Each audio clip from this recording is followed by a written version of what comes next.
రెండున్నర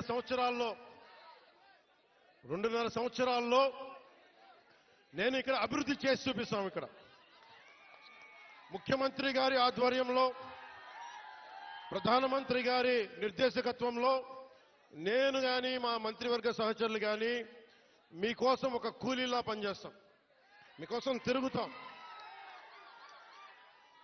చాలా మంది చేయడానికి సంసిద్ధంగా ఉన్నారు. మీకోసం పనిచేస్తాం. ఇంకొకసారి మాటిస్తూ మీకు 2 నెలలకు ఒకసారి 3 రోజులు మన ప్రాంతాల్లో నేను తిరుగుతా. అన్ని మన్యం ప్రాంతాల్లో 10 నుంచి 12 రోజులు మన గిరిజన ప్రాంతాలన్నీ తిరిగి ఎక్కడైతే నీళ్లు లేవు, ఎక్కడైతే స్కూల్స్ ఇబ్బందులు ఉన్నాయి, గిరిజన సంక్షేమ హాస్టల్స్ ఎలా ఉన్నాయి, అలాగే మనకి టూరిజం ద్వారా మీకు అభివృద్ధి ఎలా ఉండాలి, ఇవన్నీ ముందుకు తీసుకెళ్తామని తెలియజేసుకుంటూ, అలాగే మీ భూముల్లో పంటలు పండి మీకు ప్రకృతి వ్యవసాయంలో మీరు ఆరితేరేలాగా, దానికి మార్కెట్ వచ్చేలాగా మేమందరం సాయశక్తిలో కృషి చేస్తామని తెలియజేసుకుంటూ మీ అందరికీ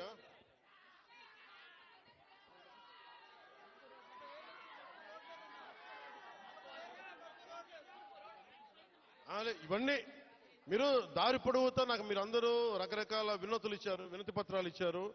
రోడ్లు ఉన్నాయి, అలాగే అక్కడ క్వారీ కూడా తవ్వుతున్నాం, క్వారీ కూడా తవ్వుతున్నారు, క్వారీలు కూడా అడ్డగోలుగా ఉన్నాయంటే అవి కూడా చేద్దాం. నాకు కావాల్సిందల్లా ఇక్కడున్న యువతలో మీరందరూ కూడా, మీరు ఏ జాతికి చెందిన వాళ్ళైనా నాకు అనవసరం, కొత్త నాయకత్వం మీ నుంచి పుట్టాలి. మీరు, నేను కులం కానీ మతం కానీ ప్రాంతం కానీ చూడాల, మానవత్వాన్ని చూస్తాం.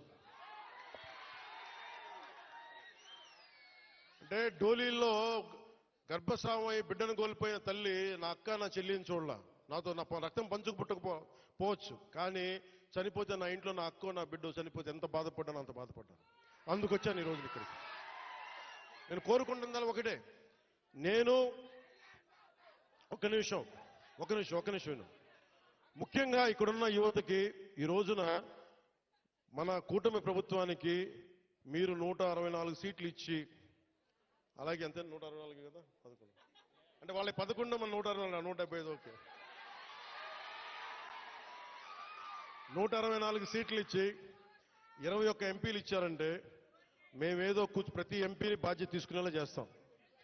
ఎంపీ అంటే ఒకటే చెప్తున్నాం, మీరు ఢిల్లీలో కూర్చొని చాలాసార్లు చెప్పాను, కాదు మీకోసం పని చేయడానికి. నేను పని చేస్తా, పని చేయనిస్తా.